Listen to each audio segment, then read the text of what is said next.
വലത്തെ കൈകൊണ്ട് ഭക്ഷണം കഴിക്കേണ്ട, വെള്ളം കുടിക്കേണ്ട സ്ഥാനത്ത് ഇടത്തെ കൈകൊണ്ട് ഒരാൾ ഇങ്ങനെ ഭക്ഷണം കഴിക്കുക. നബി സല്ലല്ലാഹു അലൈഹി വസല്ലം നിങ്ങൾ അയാൾ പറഞ്ഞു, നിങ്ങൾ വലത്തെ കൈകൊണ്ട് കഴിക്കുന്നു പറഞ്ഞു. വലത്തെ കൈകൊണ്ട് കഴിക്കാൻ അയാൾ കഴിയൂലേ? കഴിയും. കഴിഞ്ഞിട്ടും അയാൾ പറഞ്ഞു മസ്തത്താഴ്ത്തു എന്ന് പറഞ്ഞു. എനിക്ക് സാധിക്കൂല. അങ്ങനെ ഒരു വാക്കില്ല പലപ്പോഴും. എന്നെ കൊണ്ട് കഴിയൂല. കഴിയാണെങ്കിൽ പിന്നെ ആ വാക്ക് പറയാൻ പാടുണ്ടോ? കഴിയുന്ന ആൾ ആ വാക്ക് പറയാൻ പാടുണ്ടോ? ആ വാക്ക് എന്തിന്റെ വാക്കാ? എന്നെ കൊണ്ട് കഴിയൂലെന്നോ? കഴിയൂല എന്ന് പറഞ്ഞപ്പോ തങ്ങൾ പറഞ്ഞു ലസ്തത്താഴ്ത്ത, എന്നാ നിനക്ക് കഴിയണ്ട, നിനക്ക് കഴിയണ്ട. നബി സല്ലല്ലാഹു അലൈഹി വസല്ലം ഉടനെ പറഞ്ഞു മാ മനാഹു ഇല്ലൽ കിബ്ർ.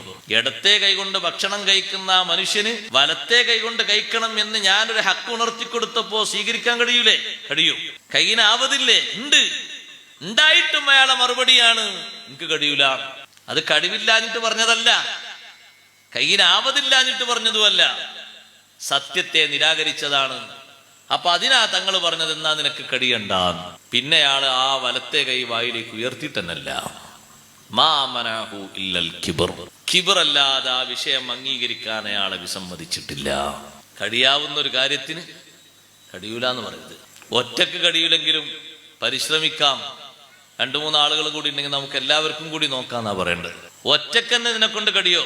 ഇൻഷാ അല്ലാഹ് നമുക്ക് നോക്കാം. ബാക്കിയുള്ള കാര്യങ്ങൾക്കൊക്കെ എളുപ്പം തരുന്ന അല്ലാഹു തആല അല്ലേ? ചെറിയ ഒരു കാര്യമാണെങ്കിൽ പോലും ആളുകൾ പറയുന്നത് കൊണ്ട് കഴിയില്ലാറ്. അത് സത്യത്തിൽ ഒരു എതിർപ്പിന്റെ, ഒരു ധിക്കാരത്തിന്റെ വാക്കാണ്.